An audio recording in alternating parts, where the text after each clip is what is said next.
اور ہم نے انسان کو جسے اس کی ماں تکلیف پر تکلیف سہ کر پیٹ میں اٹھائے رکھتی ہے، پھر اس کو دودھ پلاتی ہے اور آخر کار 2 برس میں اس کا دودھ چھڑانا ہوتا ہے، اپنے نیز اس کے ماں باپ کے بارے میں تاکید کی ہے کہ میرا بھی شکر کرتا رہے اور اپنے ماں باپ کا بھی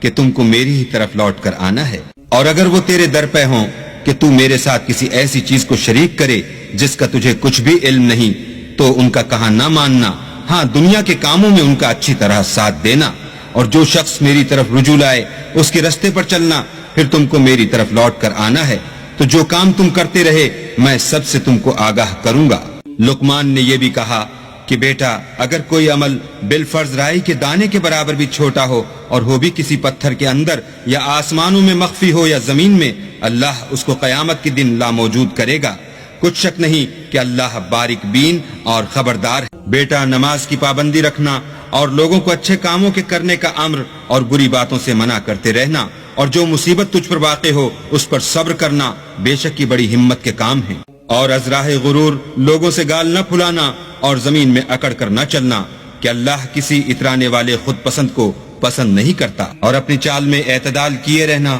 اور بولتے وقت آواز نیچی رکھنا، کیونکہ اونچی آواز گدھوں کی سی ہے، اور کچھ شک نہیں کہ سب سے بری آواز گدھوں کی ہے۔ کیا تم نے نہیں دیکھا کہ جو کچھ آسمانوں میں اور جو کچھ زمین میں ہے سب کو اللہ نے تمہارے قابو میں کر دیا ہے، اور تم پر اپنی ظاہری اور باطنی نعمتیں پوری کر دی ہیں۔ اور بعض لوگ ایسے ہیں کہ اللہ کے بارے میں جھگڑتے ہیں، نہ علم رکھتے ہیں اور نہ ہدایت اور نہ کتاب روشن، اور جب ان سے کہا جاتا ہے کہ جو کتاب اللہ نے نازل فرمائی ہے اس کی پیروی کرو تو کہتے ہیں کہ ہم تو اسی کی پیروی کریں گے جس پر اپنے باپ دادا کو پایا۔ بھلا اگرچہ شیطان ان کو دوزخ کے عذاب کی طرف بلاتا ہو تب بھی